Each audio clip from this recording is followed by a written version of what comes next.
bersama guru yang hebat, penuh cinta dan bersahabat, mendidik dengan tulus, gunakan 7 jurus.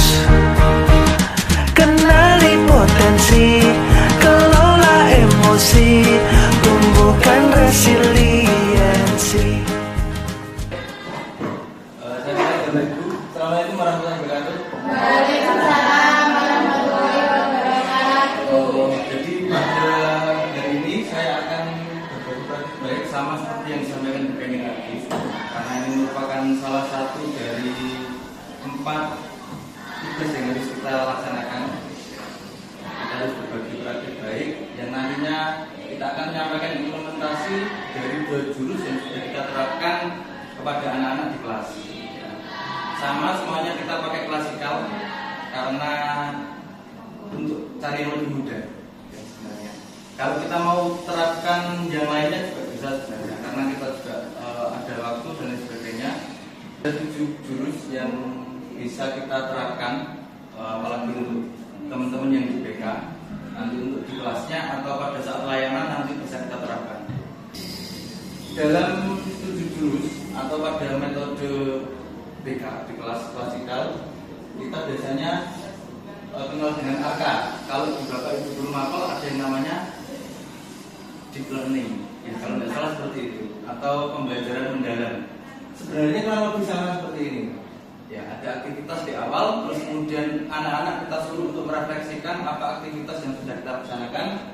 Kemudian kita sampaikan konsepnya atau materi utamanya atau materi intinya kita sampaikan. Setelah itu aplikasi, artinya setelah materi kita sampaikan, anak-anak kita suruh untuk mempraktekkan ulang atau kita kasih jurus. Kalau saya ambilnya sama Bu Kenny, ya. Jurus 1 dan 2, kenali potensi dan kelola emosi. Ya. Kalau kita implementasi di jurus yang 1, kenali potensi, sebenarnya banyak ya. Kalau Bapak Ibu guru BK di awal ada AKPD, kemudian bisa pakai angka juga untuk yang bakat minat dan lain sebagainya. Tetapi sama kita menggunakan angka pintar, meskipun kalau kita ngomong validasi sebenarnya kalau di kelas ya, kalau di kelas ini sangat rawan Bapak Ibu sebenarnya, karena hasilnya bisa sangat bias kalau pakai argumentar, karena anak-anak pasti mengerjakan bukan contohnya Bu, tidak mengerjakan dengan benar-benar. Nah, yang sulit itu di situ sebenarnya. Kalau tes apapun, ya, termasuk psikotes, baik belajar, kecerdasan majmuk maupun potensi, kalau semuanya dikerjakan tidak sungguh-sungguh, hasilnya juga tidak. Nah, tidak valid hasilnya. Nah, itu kelemahannya kalau kita pakai aku pintar, dan maka biasanya kalau psikotes itu makanya kan sering pakai yang manual ya. Kalau Bapak itu ke rumah sakit atau tes apa namanya? Tes rohani, kesehatan rohani. Itu pasti kan manual semuanya. Atau pakai kertas, nggak ada yang pakai aplikasi atau komputer atau HP, nggak ada. Karena beda, kalau kita pegang kertas sama pegang HP beda. Kedua, saya menerapkan jurus yang kedua, yaitu kelola emosi. Sama dalam pengelolaan emosi ini kita nanti di RK, di cerita dan lain sebagainya, kemudian kita anak-anak aplikasikan atau mempraktekkan emosi saat kita ceritakan. Terus kemudian kita sampaikan materinya. Setelah itu kita kasih evaluasinya. Nah, ini yang pertama di kelas nanti. Kemarin saya sampaikan atau kita praktekkan yang potensi, kita pakai argumentar. Saya ambil dua tes, yakni gaya belajar sama tes kemampuan. Ya, yang pertama sama seperti yang saya jelaskan di awal tadi, mengerjakan tes, kemudian setelah itu Tetapi untuk yang kenali potensi ini Bapak Ibu, jadi sebelum saya masuk kelas 3 hari sebelumnya saya sudah menginstruksikan untuk melakukan tes dulu. Enggak, saya dulu. Tesnya dikerjakan di rumah karena sangat memakan waktu.